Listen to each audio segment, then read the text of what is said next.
Hello வணக்கம்.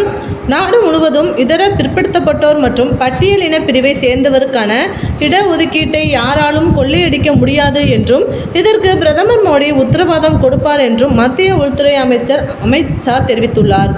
நாடு முழுவதும் மக்களவை பொதுத் தேர்தல் 7 கட்டங்களாக நடைபெற்று வருகிறது. தற்போது வரை 4 கட்ட தேர்தல் நடந்து முடிந்துள்ள நிலையில் நாளை 5ஆம் கட்ட தேர்தலுக்கான வாக்குப்பதிவு நடைபெற உள்ளது.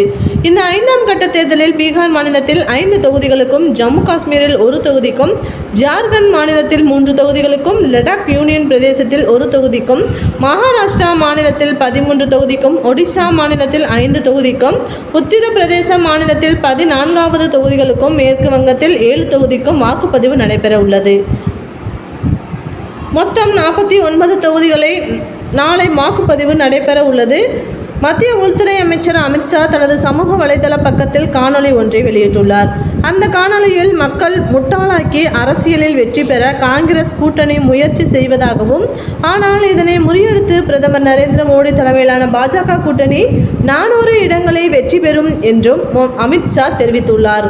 மேலும் பிரதமர் நரேந்திர மோடி இடஒதுக்கீட்டை ரத்து செய்வார் என்று காங்கிரஸ் கட்சியினர் கூறியுள்ளனர்.